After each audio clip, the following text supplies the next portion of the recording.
Assalamualaikum warahmatullahi wabarakatuh. Selamat pagi semuanya. Halo adik-adik, berjumpa lagi bersama saya.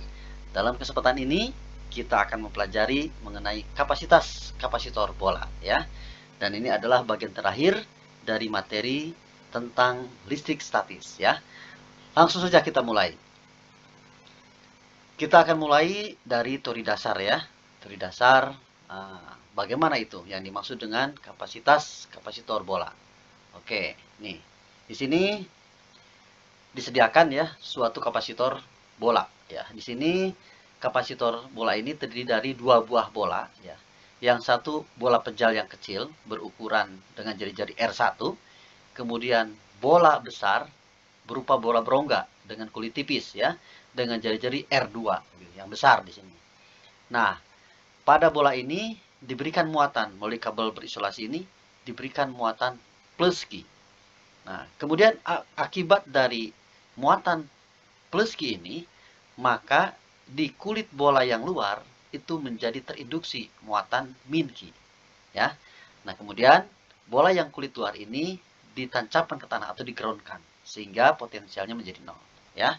Oke, mari kita lihat ya. Bagaimana kapasitas kapasitornya, dan juga tentunya sebelum kita melihat ke situ kita harus tinjau dulu potensial listrik yang terjadi pada bola konduktor ini ya. Baik. Tadi sudah dijelaskan ya mengenai kondisinya bahwa bagian luar ini ditancapkan ke tanah, kemudian bagian dalam ini diberikan muatan positif sementara mengakibatkan kulit luarnya menjadi terinduksi plus atau min Q. Menjadi terinduksi min Q. Baik. Nah, potensial V1 ya, potensial V1 itu yang terjadi pada bola yang di dalam itu tentunya ditimbulkan oleh muatan pada bola bagian dalam plus Q dan tentunya juga bagian luar min Q. Jadi ini dipengaruhi oleh dua bagian gitu ya. Nah, sedangkan bagian luar potensialnya 0 karena digroundkan ya.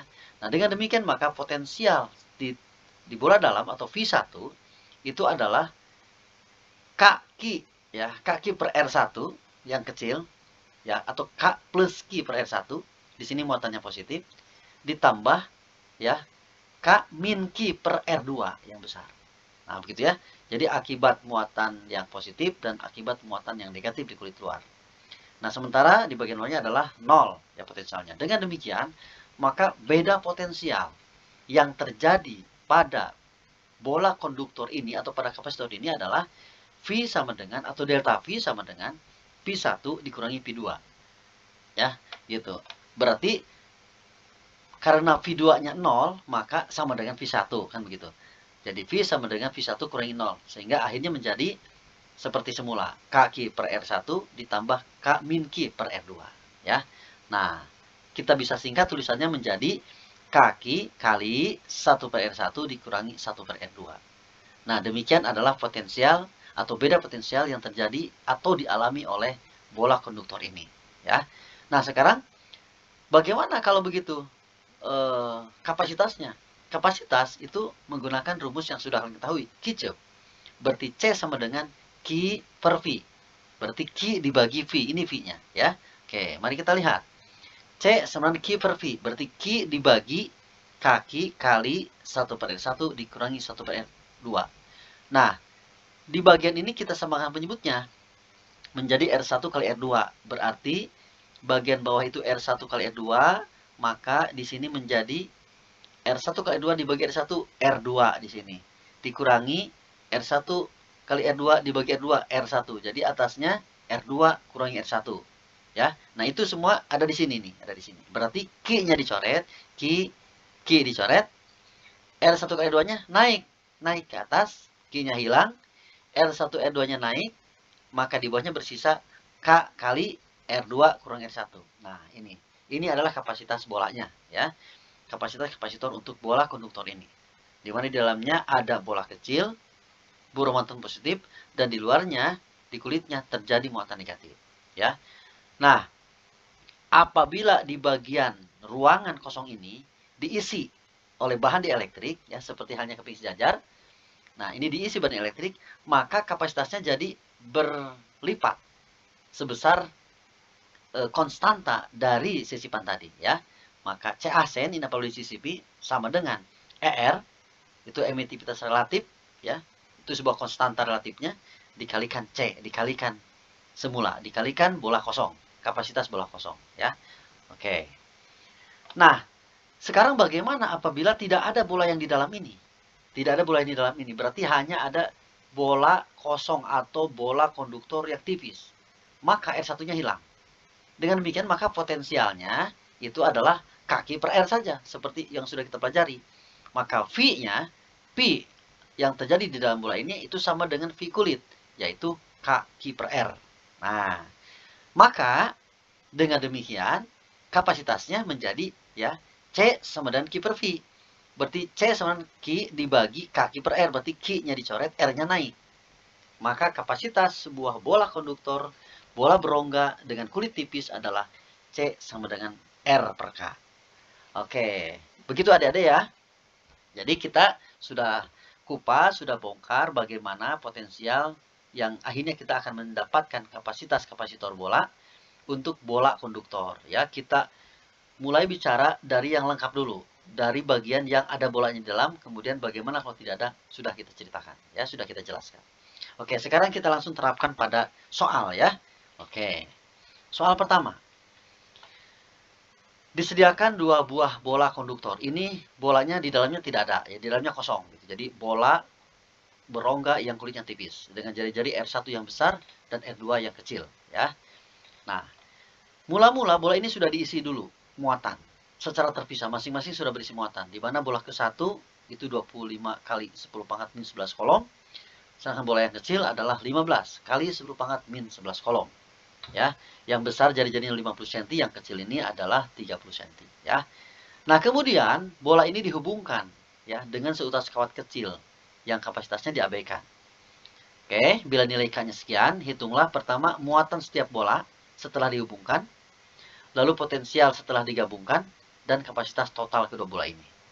Oke, ya. Nah, adik-adik, pembahasan bola konduktor ini yang digabungkan sebetulnya konsepnya sama persis dengan penggabungan kapasitor keping sejajar. Ya, kapasitor keping dihubungkan, baik itu dihubungkan dengan cara kutub yang sama disambungkan atau kutub berbeda disambungkan, ya, itu pengerjaannya sama, perilakunya sama, ya, karakteristiknya sama. Oke, coba kita lihat ya. Perhatikan baik-baik dan simak sampai tuntas video ini supaya pemahaman kalian sempurna. Sebelum disambungkan, kita hitung dulu muatan totalnya. Berarti 15 tambah 25, 40 kali 10 pangkat min 11 kolom. Ini muatan sebelum disambungkan. Dan ini akan sama dengan muatan setelah disambungkan. Hanya bisa jadi konfigurasinya berubah. Artinya Q1-nya tidak tetap 25. Bisa jadi Q1-nya menjadi nilai lain ya yang disebut dengan Q1 asen. Begitu juga Q2 menjadi Q2 asen. Tetapi totalnya tetap harus sama ya dengan semula. Oke. Setelah disambungkan, maka ya bola yang memiliki potensial lebih tinggi ini akan mengalirkan muatan ke bola yang atau ke kapasitor yang potensialnya lebih rendah, gitu ya. Nah, aliran muatan itu akan berhenti ketika kedua kapasitor memiliki tegangan yang sama. Nah, gitu ya. Nah, keadaan itu dicapai, maka disebutnya keadaan kesetimbangan. P1 asen sama dengan P2 asen. Ya, ingat itu konsepnya. Nah, jika itu sudah tercapai, maka kita bisa mencari nilai Q1 dan Q2 asennya. Ya, dengan kita buka dulu P1 asen berarti Q1 asen per C1 dan P2 asen adalah Q2 asen per C2. Maka Q1 asennya bisa kita bandingkan Q1 asen per Q2 asen sama dengan C1 per C2. Nah, maka C-nya baru kita masukkan. C itu kan K R per K, berarti kan? R1 per K dibagi R2 per K. Berarti K-nya bisa dicoret. Maka ini menjadi R1 per R2. 5 per 3. 50 cm dibagi 30 cm. 5 per 3. Maka dengan demikian, Q1 asen ini adalah 5 bagian dari 8 bagian. Ya, kalau dikali dengan muatan total. Nah, kita dapatkan, berarti Q1 asen adalah 5 bagian dari 8 bagian kali Q total. Berarti 5 per 8 kali 40. Ya, hasilnya 25. Oke. Lalu Q2 asen dengan cara yang sama atau dengan cara dikurangi 40 dikurangi 25 boleh ya. Hasilnya dapat 15 kali 10 pangkat min 11 kolom. Oke, nah sampai sini dulu kita lihat.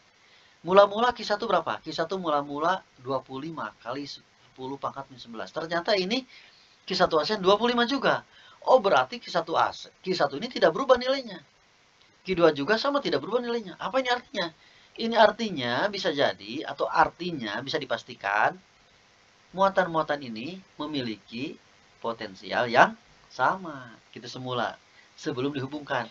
Nah, maka setelah dihubungkan pun, ya mereka tidak ada muatan yang pindah. Ya, gitu. Karena potensial sudah sama, atau beda potensialnya 0. Gitu. Maka tidak ada energi untuk memindahkan mereka. Tidak ada gaya yang bisa digunakan untuk mendorong muatan ini pindah dari satu tempat ke tempat lain. Tidak ada perpindahan, tidak ada usaha. Ya, tidak ada beda potensial kan begitu. Oke. Kita lanjutkan. Kalau begitu berapa potensialnya? Nah, maka kita ambil salah satu ya, seperti biasa. Boleh kita ambil Q1 ASN atau Q2 ASN. Misal kita ambil Q1 ASN, berarti Q1 ASN per C1. Ini Q1 ASN. Nah, C itu adalah R per K ya. R 50 cm per K. Maka kita dapatkan 4,5 volt ternyata ya. Oke, yang terakhir, berapa kapasitas totalnya? Ini sambungan ini namanya sambungan secara paralel ya.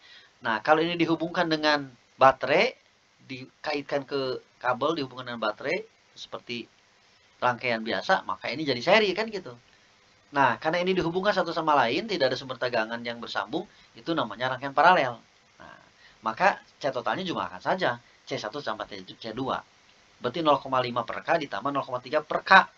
Ya, maka hasilnya 0,8 per K.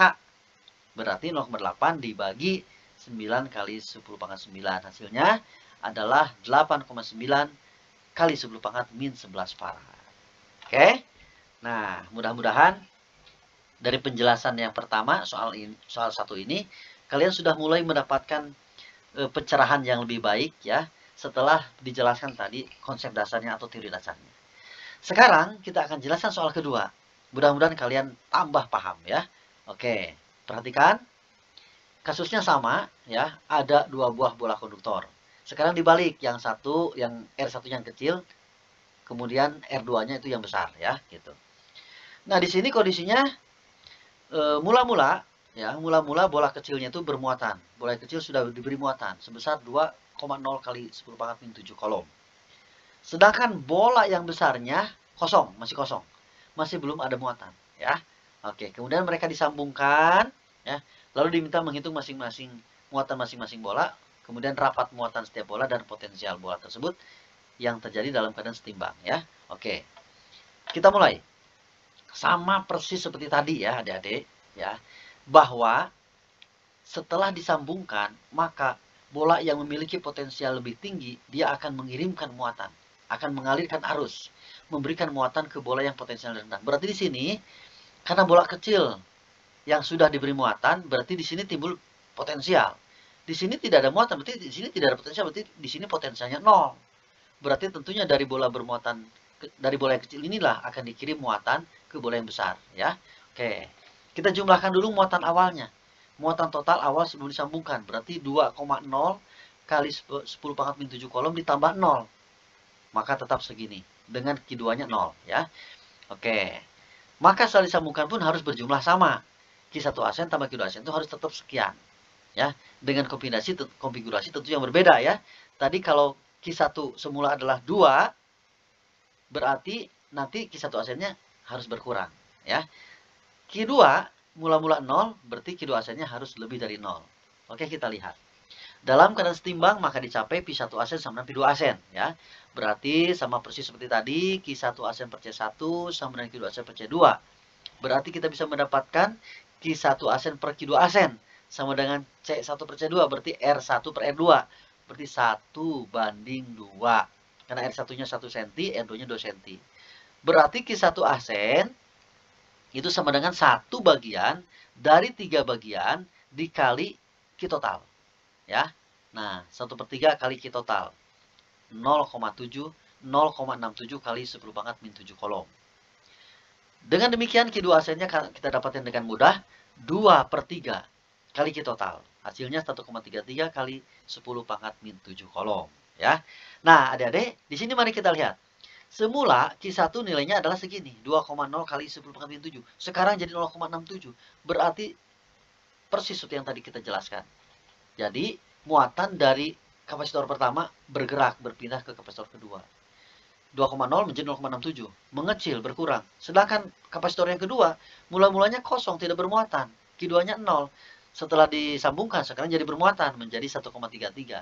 Nah, ini kalau dijumlahkan hasilnya adalah 2,0 kali 10 pangkat min 7 kolom, ya.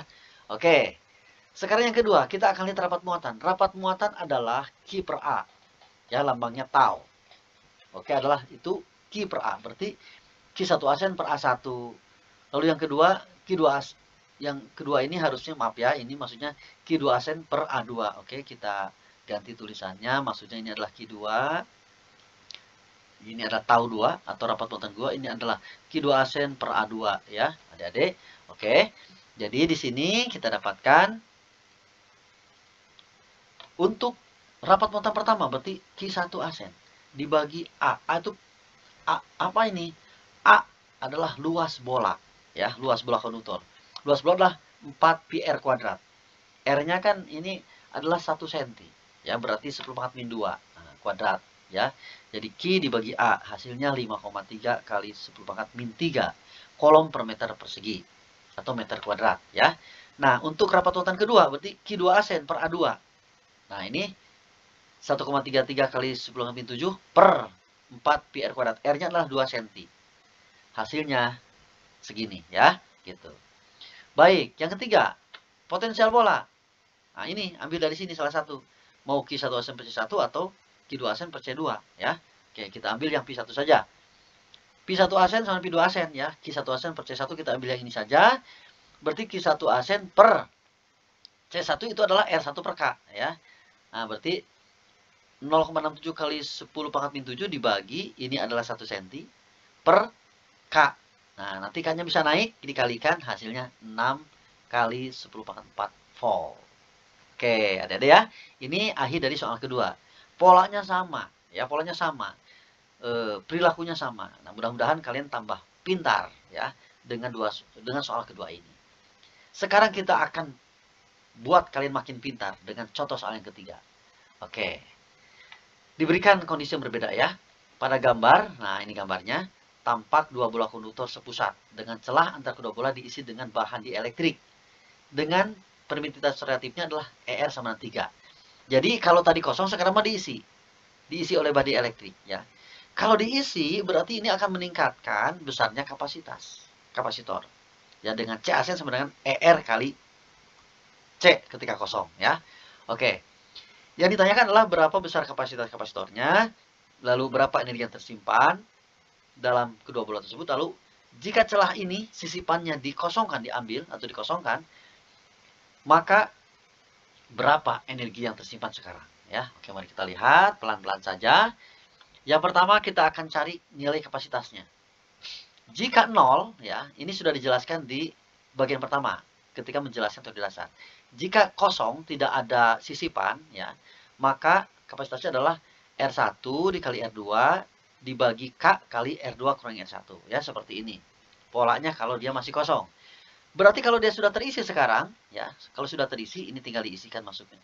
Tinggal dimasukkan nilainya, dapat 3,7 kali 10 pangkat min 11 farad ya. Kalau dia masih kosong. Nah, sekarang kalau sudah diisi dikalikan saja dengan ER ya. Berarti menjadi 11,1 kali 10 pangkat min 11 farad. Oke ya, ini nilainya gitu. Nah, sekarang bagaimana energinya? Ketika dia ada isinya. Oke, berarti pakai C-nya C yang ini. Ya, C yang sudah terisi. Oke, maka V sama dengan Q per C. Ya. Nah, V-nya kita dapatkan 14,4 volt. Kalau dia kapasitas yang terisi. Nah, kan ini C-nya. 11,1. Q-nya ini 1,6 nanokolom. Ini Q-nya, berarti tinggal Q per C. Ini potensialnya.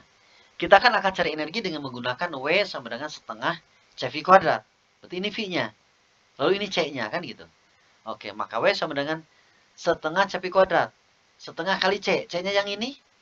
C yang sudah terisi, ya, yang sudah disisipi oleh bahan elektrik. V-nya yang ini. P yang sudah dalam keadaan disisipi bahan elektrik. 14,4 gitu, volt, ya, dikuadratkan, dikalikan C, dikali setengah, maka hasilnya 11,5 nanojoule. gitu ya. Atau 11,5 kali 10 min 9 Joule. Nah, ini ketika terisi. Nah, sekarang dikosongkan. Sisipan tadi dikosongkan. Maka menjadi ya Q per C0. Nah, pakai Q per C, sekarang Q per C0. Q-nya ini 1,6 nanocoulomb dibagi C. C ketika kosong adalah ini 3,7. Nah, masukkan ke sini, maka hasilnya ternyata potensialnya makin besar. 43,2 volt. Kalau potensial makin besar, tapi C-nya kan tadi C makin besar, potensial ternyata di sini makin besar juga ya. Oke, maka mari kita lihat berarti sekarang menjadi W-nya ya, W-nya berarti menjadi jadi kalau kosong itu potensial makin besar. Tapi kapasitas makin kecil kan kalau kosong. Nah, energinya bagaimana? Makin besar atau makin kecil? Tadi kalau di CCP itu 11,5. Sekarang kalau dicabut lagi isinya apa terjadi? Ternyata energinya jadi makin besar. 34,5 nanojoule. Nah, ini bisa kita simpulkan ya adik-adik. Berarti kalau di CCP itu mengakibatkan kapasitasnya makin besar. Tetapi energinya ternyata jadi makin kecil. Ya. Di CCP itu kan kalau kosong kan 34,5 nanojoule. Tapi kalau diisi kan jadi 11,5 nanojoule. Ya kan? Jadi kalau diisi ternyata kapasitas makin besar tapi potensial makin kecil. Lihat potensialnya. Kalau kosong kan 14,4. Ya, potensialnya. Kalau terisi 14,4 kalau terisi. Kalau kosong 43,2. Berarti kalau di CCP kapasitas makin besar tapi potensial makin kecil. Gitu. Potensial makin kecil ini mengakibatkan pula energinya jadi makin kecil juga ini energinya. Tapi kalau kosong itu potensialnya memang kapasitasnya makin kecil ya. Terus potensialnya makin besar kalau kosong itu. Dan energinya pun jadi makin besar. Ya. Oke, gitu Adik-adik ya. Nah, semoga ini 3 soal ini menjadi tambah pintar kalian. Tapi sekarang Bapak akan tambah lagi soal terakhir, ya ini soal SBMPTN, supaya kalian makin mantap ya pengetahuannya. Oke, kita lihat. Soalnya seperti ini ya, soalnya PG, jadi ada 2 buah kapasitor. Nah, tapi sekarang mah kosong, bagian ini kosong. Ya, bagian ini kosong. Di dalamnya ada bola pejal diberi muatan positif, lalu kulit luarnya itu terinduksi muatan negatif dengan jari-jari B, dan yang bola kecil di dalam itu jari-jari A. Disebutkan, berarti kapasitornya adalah AB per K kali B min A. Ini artinya R1 dikali R2 dibagi K kali R2 kurang 1 kan itu sudah dijelaskan di awal ya, pada teori dasar. Nah, kalau energinya W, kalau energinya adalah W, bagaimana penulisan potensial listriknya? Ya, oke, potensial kan Q per C ya, kan gitu. Jadi C sama Q per P. Berarti C-nya adalah ini, sudah disebutkan. Nah, energi, disebutkan energi di sini adalah berarti setengah CV kuadrat.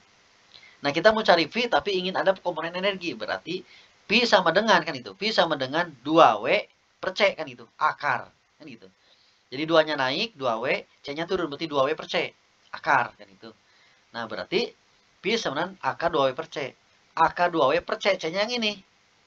C-nya berarti 2W per AB dibagi K kali B min A.